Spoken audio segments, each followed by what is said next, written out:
1. The destruction of Jerusalem. In answering Nathanael's question, Jesus said, "Yes, I will tell you about the times when this people shall have filled up the cup of their iniquity, when justice shall swiftly descend upon this city of our fathers.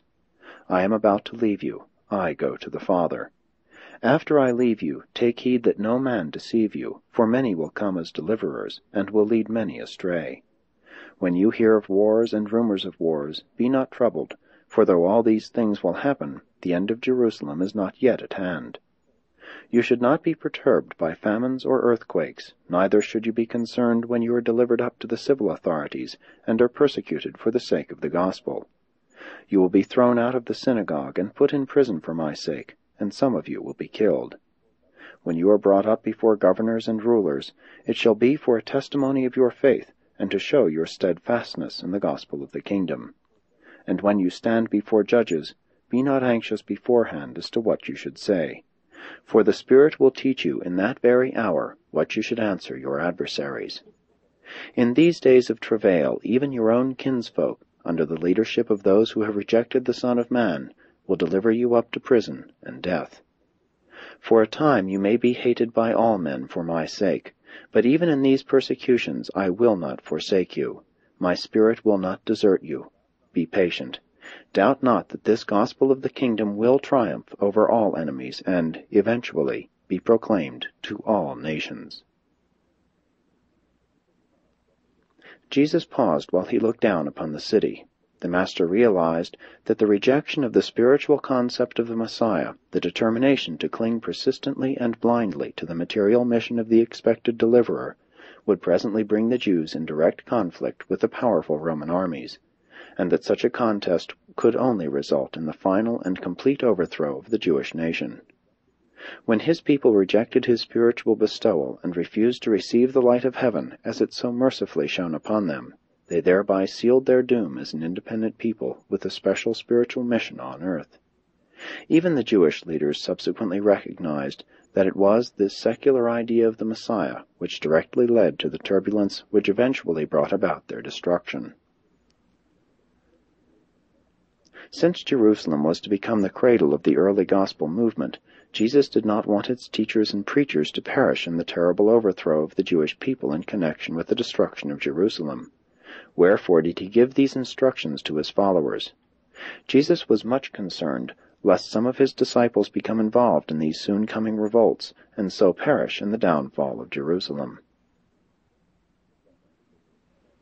Then Andrew inquired, "But, Master, if the holy city and the temple are to be destroyed, and if you are not here to direct us, when should we forsake Jerusalem?" Said Jesus, "You may remain in the city after I have gone, even through these times of travail and bitter persecution. But when you finally see Jerusalem being encompassed by the Roman armies, after the revolt of the false prophets, then will you know that her desolation is at hand. Then must you flee to the mountains. Let none who are in the city and around about tarry to save aught, neither let those who are outside dare to enter therein. There will be great tribulation, for these will be the days of Gentile vengeance.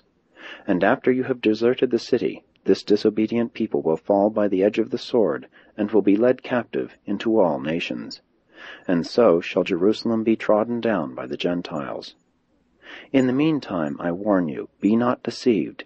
If any man comes to you saying, 'Behold, here is the deliverer,' or 'Behold, there is he,' believe it not, for many false teachers will arise, and many will be led astray.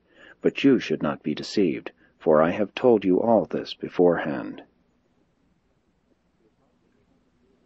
The apostles sat in silence in the moonlight for a considerable time, while these astounding predictions of the Master sank into their bewildered minds. And it was in conformity with this very warning that practically the entire group of believers and disciples fled from Jerusalem upon the first appearance of the Roman troops, finding a safe shelter in Pella to the north.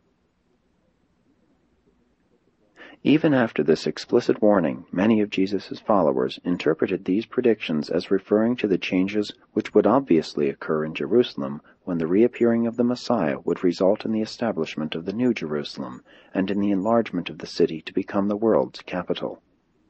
In their minds, these Jews were determined to connect the destruction of the temple with the end of the world. They believed this New Jerusalem would fill all Palestine, that the end of the world would be followed by the immediate appearance of the new heavens and the new earth.